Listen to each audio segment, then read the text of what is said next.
Oi, meu nome é Talboni, eu sou a diretora criativa e fundadora da Sonho Coletivo e a gente está trazendo hoje para cá o Luna Radio Taxi, que é um jogo de drift e ritmo, um jogo que a gente apelidou carinhosamente de um jogo de driftmo para PC e quem sabe no futuro celulares.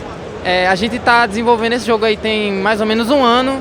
Ele é um jogo arcade, mas com elementos bem narrativos, uma progressãozinha legal. Estamos trazendo esse jogo com a proposta de tentar algum negócio, né? Tentar fazer acontecer, né? No Rádio Táxi se passa num universo onde a humanidade colonizou todo o sistema solar através da tecnologia das rodovias interplanetárias, que são esses tubos meio psicodélicos que as naves conseguem viajar acima da velocidade da luz dentro desses túneis. E aí tem esse grupo de intrépidos pilotos de aplicativo que chama Luna Radio Taxi, e esse grupo consegue fazer uma manobra que é o driftmo, e eles com essa manobra conseguem fazer as corridas mais rápido. E a gente quer colocar nesse jogo uma forte mensagem anticapitalista sobre o nosso mundo atual, com essa pincelada de sci-fi em cima, para deixar um pouco mais palatável o que a gente quer abordar na narrativa do nosso jogo. Afinal, é um jogo que é descontraído, que é interessante de a pessoa jogar num momento de diversão. A gente não quer pesar o clima, mas a gente também não quer deixar de falar das coisas importantes que a gente acredita, né? Fala um pouco da estética também adotada para o jogo. Então, a gente escolheu esse visual meio Dreamcast-like, né? Uma coisa meio Jet Set Radio, Bomb Rush Cyberpunk. Não só pela questão estilística que isso traz para o nosso jogo, né? Um visual apelativo, chamativo, que a pessoa bate o olho e gosta, mas também por uma questão de custo de produção. A gente tem um foco que esse jogo eventualmente se torne um hub de criação de mods e conteúdo gerado por usuários, né? Que a gente quer que os jogadores possam criar novas naves, novos planetas, novos estágios, novas fases, né? E aí, para isso, o visual ser como ele facilita a produção dos assets, não só pra gente, como pra quem tá começando também. Então a gente meio que escolheu esse visual com cores bem chamativas, formas bem interessantes. Essa é a nossa proposta visual. E como é que está o processo de criação hoje? O jogo está em desenvolvimento já tem mais ou menos um ano cumulativamente, e a gente tem planos de lançar ele em fevereiro do ano que vem, talvez em um Early Access. Vai depender de como vai seguir o desenvolvimento do jogo. A gente já tem sistematicamente o jogo implementado, a gente está na fase de conseguir construir conteúdo para ele, e também temos o interesse de, nesses próximos meses de desenvolvimento, implementar funções de online, multiplayer, essas coisas que o jogo ainda não tem. Mas fora isso, o jogo está bem redondinho, tem bastante conteúdo já, quem está aqui na Gamescom está gostando bastante. Além do Dreamcast-like que você falou, né? A gente conversava ontem, falando um pouco também sobre essa questão da estética do PS1, meio Wipeout como referência. Ele é bem frenético hoje, né?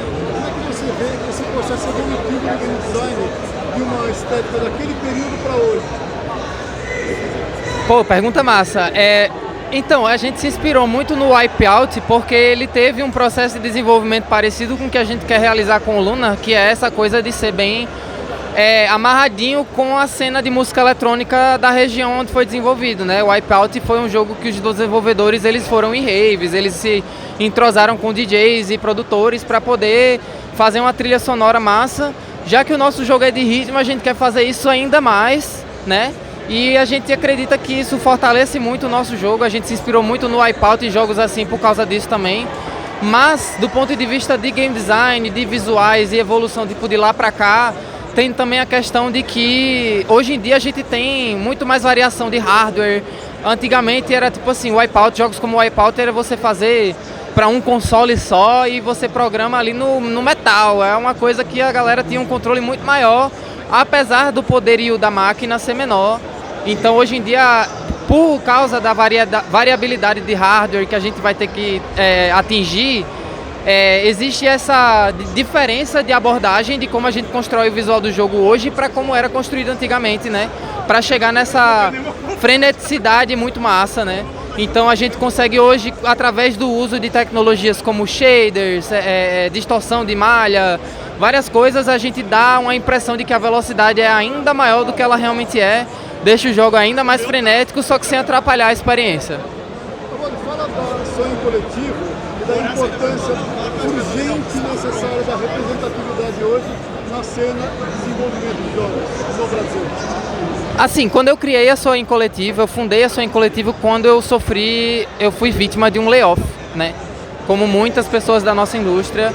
E eu não só fui vítima de um layoff, mas foi um layoff que ele sucedeu uma experiência bastante deveras negativa no quesito de como eu fui tratada, de como eu, sabe, as coisas que eu passei na empresa em que eu trabalhava. Então, eu já vinha, inclusive, de um histórico de experiências muito ruins nesse sentido, então acabou acontecendo que eu não via muito futuro de continuar trabalhando com games. Acabou que aconteceram coisas na minha vida que me deram a fagulha novamente de não querer abandonar games, especialmente a oportunidade que eu tive de trabalhar com basicamente um dos meus heróis da indústria, que é o Akio-san, que é o pixel artista original de Metal Slug. Que quando eu trabalhei com ele e tive esse contato com essa vanguarda, vamos dizer assim, de uma outra era, e me deixou muito energizada, eu quis voltar ativa de games, só que eu não queria de forma nenhuma passar de novo pelo que eu passei antes do layoff e tudo mais. E não só eu, mas também eu queria que outras pessoas não passassem por isso, e eu sabia o que foi que causou eu ter passado isso, pelo menos algumas das coisas que eu passei, né? E que foi justamente a questão de eu ser trans, a questão de eu ser uma pessoa do Nordeste em um lugar que tem preconceito. Então, eu quis criar, junto com amigos e junto com colegas, um espaço seguro para que a gente pudesse colocar no nosso trabalho quem a gente é. A Sonho Coletivo, ela é um coletivo formado quase que 100% por pessoas trans, quase que 100% formado por pessoas neurodivergentes, quase que 100% formado por pessoas que estão fora do eixo Rio-São Paulo e que quase 100% formada por pessoas de baixa renda. Então, essa configuração, ela nos gera muitos desafios, né? Porque sem renda, sem espaço, sem acessos, a gente tem muita dificuldade de conquistar coisas, mas ao mesmo tempo isso também nos dá uma possibilidade que ninguém tem, que é de representar nos nossos jogos as nossas próprias vivências, para que as pessoas entendam, quem for consumir nosso jogo consiga ter contato com a nossa existência, né? Que falando da importância da representatividade nos jogos, eu acho que assim, não só nos jogos como em qualquer coisa, quanto menos representado um grupo menos esse grupo é visto e menos empatia se sente por esse grupo, mais esse grupo acaba sendo desumanizado. E a consequência da desumanização de um grupo minoritário a gente sabe qual é. A aula de história ensina a gente o que acontece. Como eu não quero que isso aconteça, eu fiz a minha parte, quem está comigo na Sonho também fez sua parte. A gente está correndo muito atrás de, tipo assim, tentar construir dentro da Sonho um espaço que a gente possa, tipo assim, realmente dizer que a gente pode representar pessoas trans e neurodivergentes na indústria de jogos.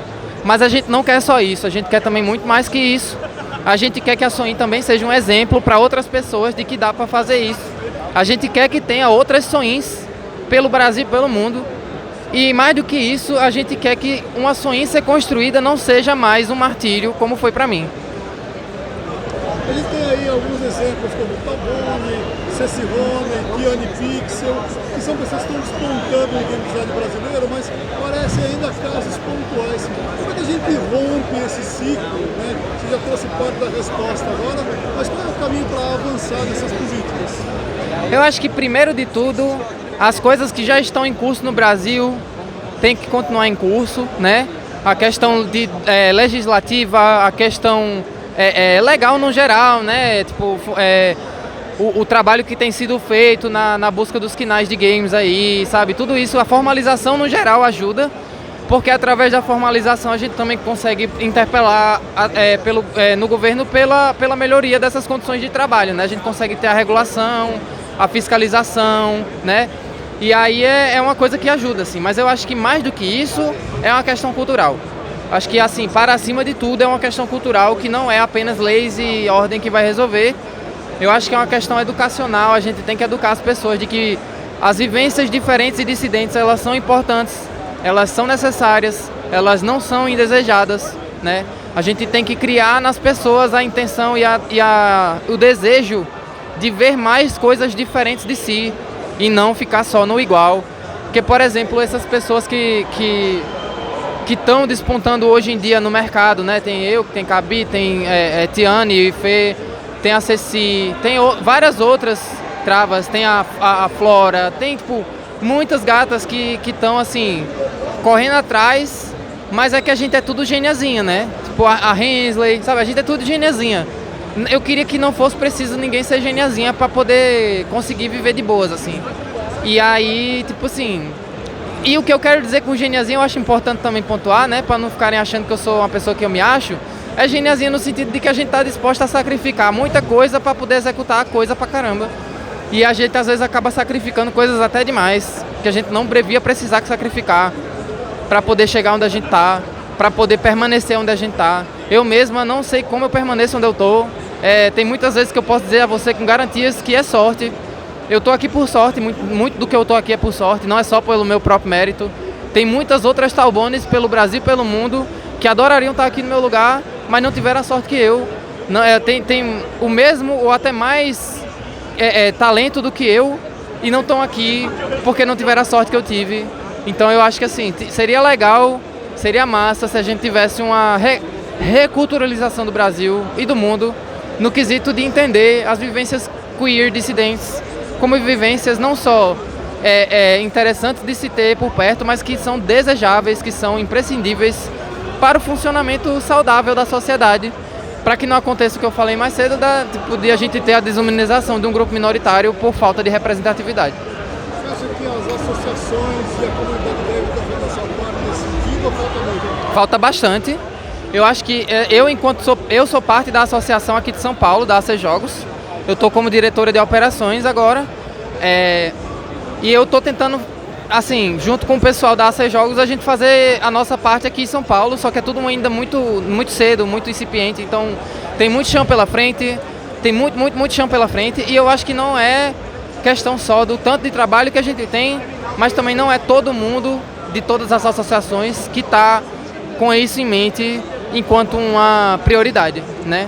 E aí a gente mais uma vez volta para a questão cultural de que as pessoas têm que entender que a vivência queer é necessária para um funcionamento saudável da sociedade. Se quiser acompanhar o desenvolvimento do jogo, acompanha por onde? Dá para acompanhar no Instagram e no Blue Sky. A gente tem o Instagram e o Blue Sky da Sonho Coletivo. É @Sonho Coletivo tudo junto, SOIN de navio, Sonho Coletivo.